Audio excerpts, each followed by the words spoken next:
A papercraft world poses a difficult challenge for sound. Items look papery, but they also look like the thing they are intended to represent. For example, a paper fish looks both papery and fishy. If this were truly just a paper fish, then scoring it with paper sounds would, you'd think, be all that is required. However, whilst paper sounds would back up and reinforce the paperyness,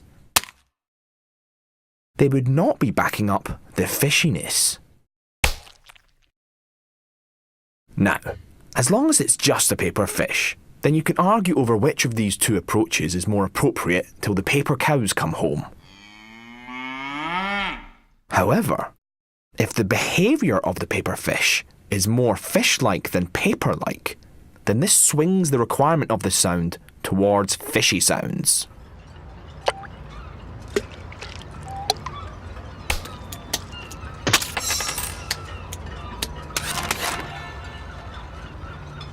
That's not a satisfactory conclusion though, because we want to reinforce the paperyness of the papercraft world wherever we can.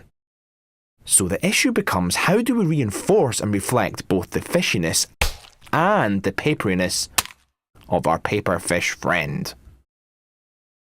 The inevitable solution to this challenge is let's have a bit of both. And that is indeed a good idea, but probably not in the way you might at first think.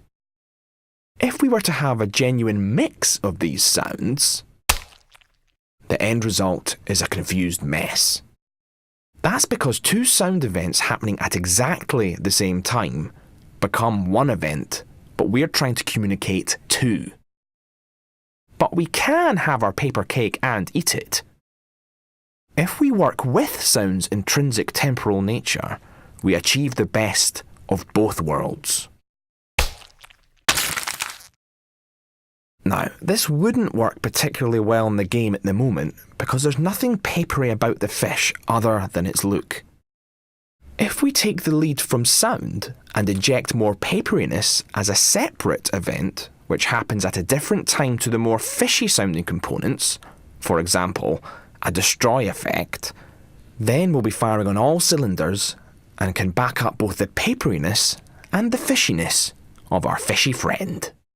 I'm so happy! But this problem isn't just limited to the sentient creatures in our world. Inanimate objects also suffer from the same identity crisis. For example, we have terracotta pots which look like paper but have the physical properties of terracotta. So, again, a purely ceramic sound ignores the paperyness of the pots. A purely papery sound ignores the pottiness of the pots. Playing both together is a confusing mess.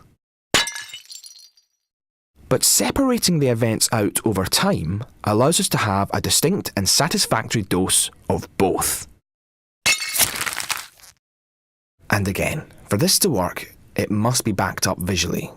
So as a next step, it'd be a really good idea if we can try these ideas out in-game so we can gauge just how far we want to push the paperyness or the realness, for want of a better term.